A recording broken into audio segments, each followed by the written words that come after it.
Hey, good morning and welcome to MDY online Bible class.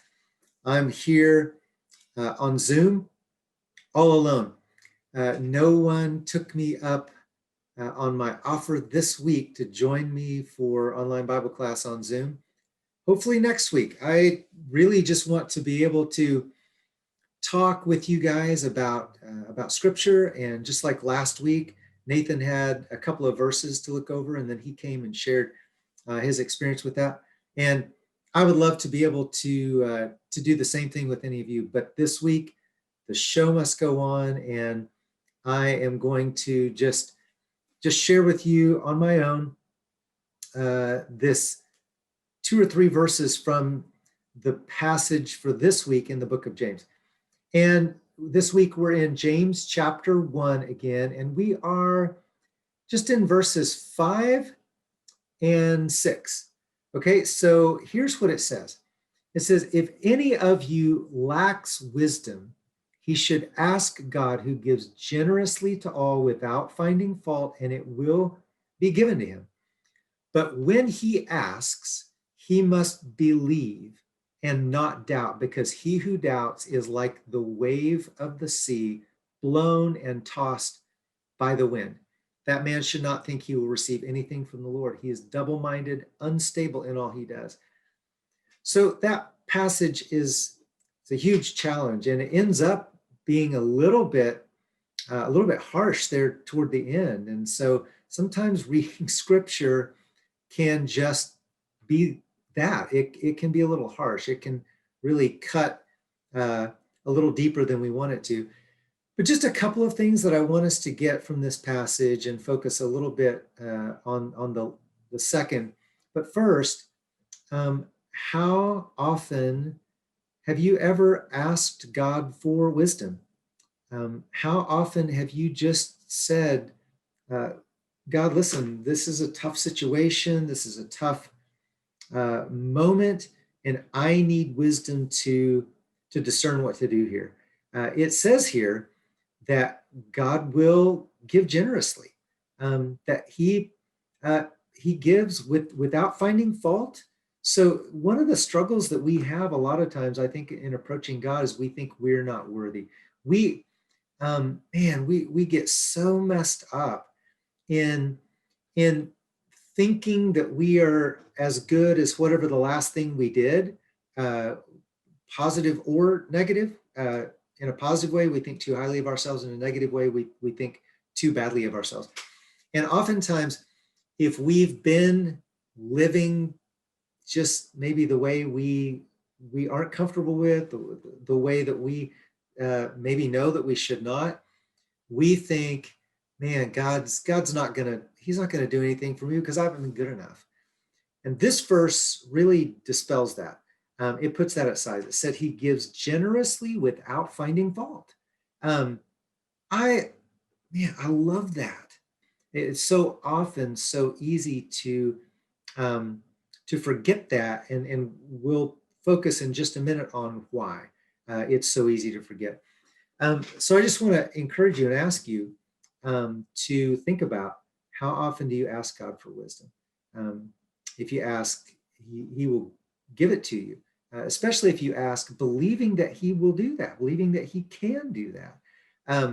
So why do I add that second part? Because of the second piece of this passage where it says, but when I ask, when you ask, we must believe and not doubt. Because if we doubt, it says we're like a wave of the sea, blown and tossed by the wind. And that man should not think he'll receive anything from the Lord. He's double-minded. So, that's a tough thing. And it's not, I don't feel like, if you take one verse out of the Bible, just in a vacuum, you can jump to some wrong conclusions. So if you take this verse on its own, we could be led to believe, oh, I can't ever have doubts about God. And so that's not what this is saying. And again, if you look at scripture in totality altogether, that's not what scripture is saying to us. That, of course, we're going to struggle sometimes with our faith, and God knows that. This is more God saying, listen, just have faith in me. Um, place your trust in me. I can't help thinking the picture I get in my mind is a picture um, of this diver that I saw several years ago. And I just take a look at this right here.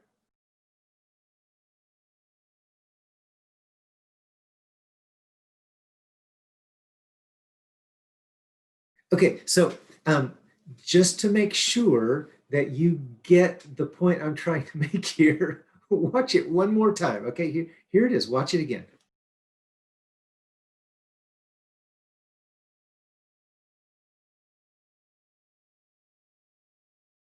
Okay, so that's what I think of when I read this passage.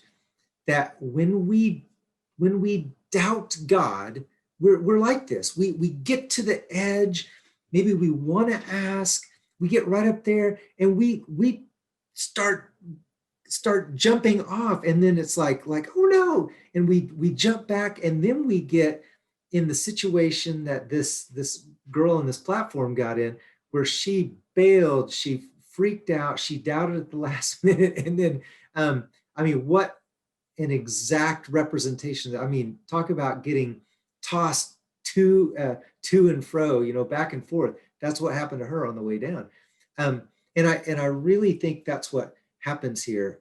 And so, how do we fight against these doubts? How do we fight against not trusting in God? Well, one is a verse found in Hebrews chapter 12. And I want to read this to you. It says, let us run with perseverance the race marked out for us. Let us fix our eyes on Jesus, the author and perfecter of our faith. So one thing that we need to do, be proactive about, is fixing our eyes on Jesus, who is truth. Truth is found in him. And again, that may be a struggle for you. You may be like, man, I just don't know. Oh, there I go. I'm doubting. So, man, I'm like that girl that fell off the diving board. God's not going to bless me. No. Don't. That is what Satan wants you to think. That's what Satan wants you to believe. And if you don't believe me, look right here with me in John chapter 8, beginning in verse 44, 45, and it's talking about Satan here. It says he was a murderer from the beginning, not holding to the truth, for there is no truth in him. When he lies, he speaks his native language, for he is a liar and the father of lies. So going back to what we said before about that, you're only as good as your last failure or success. That's exactly what Satan wants you and me to think about ourselves.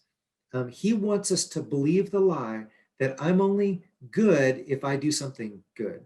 And that if I do something bad, if I make a mistake, then I'm a failure. I'm a terrible person. And so Satan, all he can do is lie. And the struggle is we focus so much on the lies, we forget to fix our eyes, fix our focus and our belief on the author and perfecter of our faith, Jesus. So I think the struggle we get into is we hear these lies from Jesus. We hear these lies from Satan, and then we maybe really want to believe the truth that comes from Jesus because it's so good, because it's truth. And then we get caught, we're tossed back and forth, back and forth. Um, and when that happens, it causes us to be double-minded. And so then when we approach God and we say, okay, God, give me wisdom, we're like, oh, he's not going to give me wisdom. He's not that good. I'm not that good. We start and we just get back and how can God bless us when we're in that state of mind, when our heart is in that place? So I encourage us today to to to be bold in asking God for what we need, specifically asking for wisdom that says he will not judge us, but he'll give that to us, and that we need to ask believing. And I encourage us, fix our eyes on Jesus, Don't listen to the lies of Satan. Recognize what they are, because Satan can only lie. That's the only language he can speak. And Jesus can only speak truth. It's the only language he can speak. So, if you're Satan, if I were Satan, and I wanted to try to mess people up, mess up their heads, mess up their hearts, what would I do? I would tell them lies. I'm not going to tell them the truth. The truth's what would set them free. And so I just want to encourage us, be very careful not to listen to lies. The lies are going on constantly in our culture. They're coming from people we know, people we don't know. So just be really, really cautious. And when we fix our eyes on Jesus, when our hearts are fixed there, then it makes it harder to hear the lies of Satan and give in to those.